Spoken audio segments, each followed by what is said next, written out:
Hi, it's Patrick Hutzel from IntensiveCareHotline.com, where we instantly improve the lives for families of critically ill patients in intensive care so that you can make informed decisions, have peace of mind, real power, real control, and so that you can influence decision making fast, even if you're not a doctor or a nurse in intensive care. This is another episode of Your Questions Answered, and in last week's episode I answered another question from one of our readers, and the question last week was: my mother went into cardiac arrest after a heart attack. She's been in intensive care for 1 week, has brain damage and is not waking up.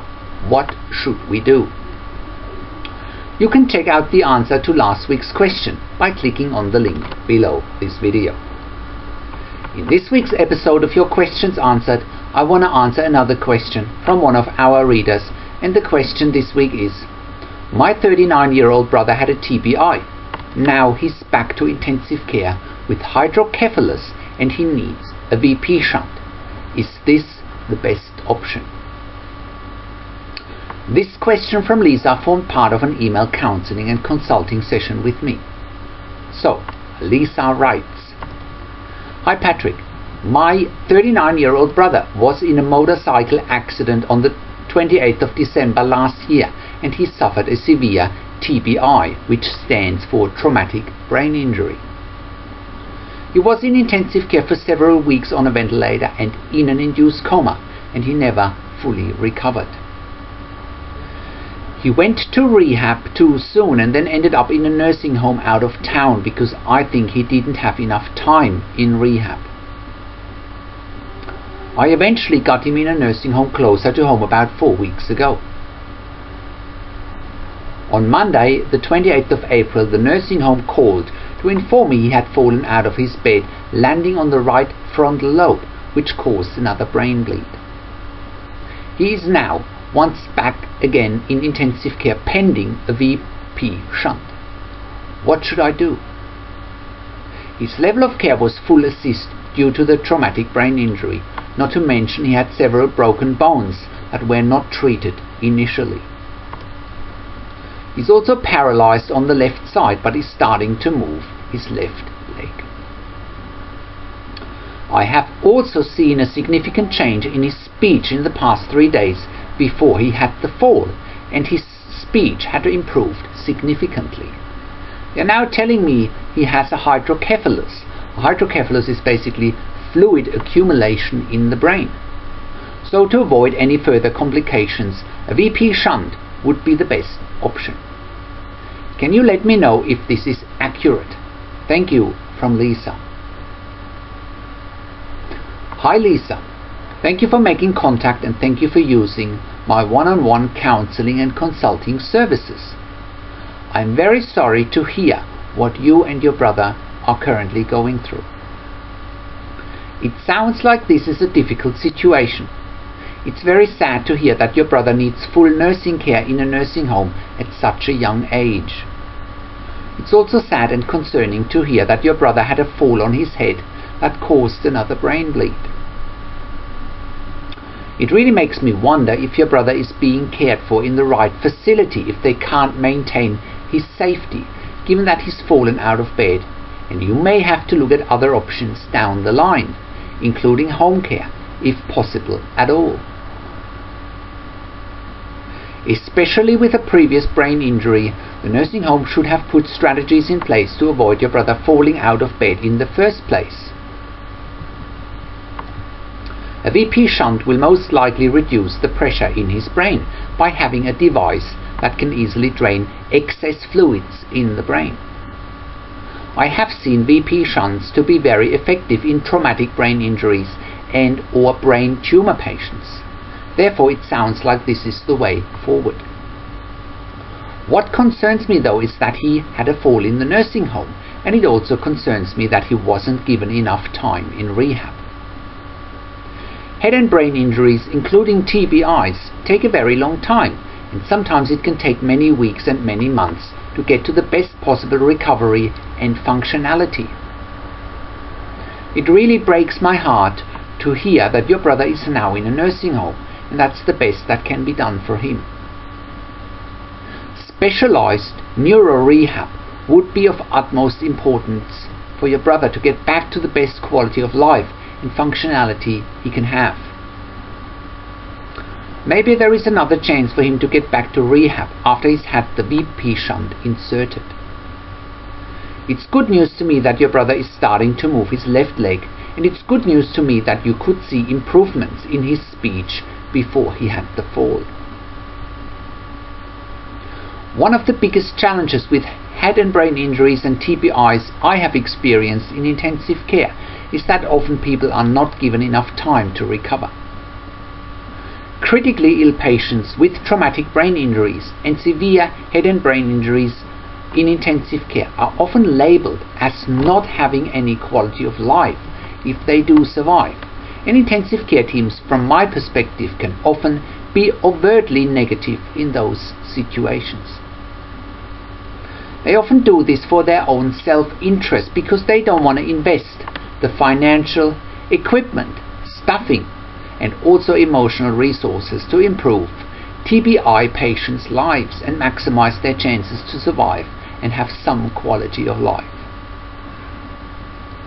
It's easier and also often cheaper for intensive care teams to either quote-unquote sell you and your family on a withdrawal of treatment, or to push patients out to rehab without giving them the best treatment in intensive care first. Nobody, from my perspective, should ever make a judgment of what one's quality of life might look like after a stay in intensive care. It needs to be up to the individual and not to intensive care teams who don't really know what's happening after a stay in intensive care. My experience has shown me that the more time and the more nurturing critically ill patients with head and brain injuries or TBIs are given in intensive care, the better their chances are to recover. Again, many intensive care units are not prepared to invest the financial, staffing, equipment, as well as emotional resources that are necessary to get the best possible outcomes for their patients. In your brother's case, I would suggest that the VP-shunt is the best way forward, as he then should be in a position to have excess fluids drained from his brain at any given time. Therefore, his neurological condition, including leg movements, speech, etc., should improve. There is a very good chance that your brother will have a better quality of life with a VP-shunt. A VP-shunt can prevent hydrocephalus and can also prevent seizures, because without the VP-shunt, the hydrocephalus can come up over and over again, increase the pressure in the brain, and could cause a seizure. After your brother's stay in intensive care, maybe he can have another shot at rehabilitation rather than going back to a nursing home. And I don't know if home care might be a better option for your brother, if possible at all. I hope that this will work out for you and your brother. Please let me know if you have any other questions or if you need further clarification. So, how can you become the best advocate for your critically ill loved one, make informed decisions, get peace of mind, control, power and influence quickly whilst your loved one is critically ill in intensive care? You get to that all-important feeling of making informed decisions, get peace of mind, control, power and influence when you download your free instant impact report now by entering your email below. In your free instant impact report, you learn quickly how to make informed decisions, get peace of mind, real power and real control, and how you can influence decision making fast whilst your loved one is critically ill in intensive care. Your free instant impact report gives you in-depth insight that you must know whilst your loved one is critically ill or is even dying in intensive care. Sign up and download your free instant impact report now by entering your email below. In your free instant impact report, you'll learn how to speak the secret intensive care language so that the doctors and the nurses know straight away that you are an insider and that you know and understand what's really happening in intensive care. In your free report, you will also discover how to ask the doctors and the nurses the right questions, discover the many competing interests in intensive care and how your critically ill loved one's treatment may depend on those competing interests, how to eliminate fear, frustration, stress, struggle and vulnerability even if your loved one is dying.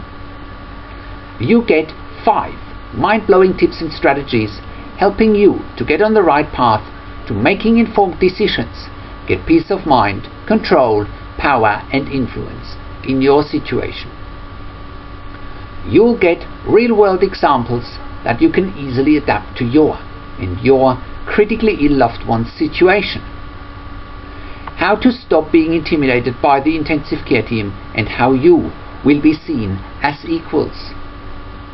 You'll get crucial behind-the-scenes insight so that you know and understand what's really happening in intensive care and how you need to manage doctors and nurses in intensive care, and it's not what you think. Thank you for tuning into this week's Your Questions Answered episode, and I'll see you again next week in another update. Make sure you also check out our blog section for more tips and strategies, or simply send me an email to support@intensivecarehotline.com with your questions. Or you can call me, find international phone numbers on our contacts tab. Also, check out our ebook section where you get more ebooks, videos and audio recordings, and where you can also get one-on-one counselling and consulting with me via Skype, over the phone or via email by clicking on the products tab. This is Patrick Hutzel from intensivecarehotline.com, and I'll see you again next week in another update.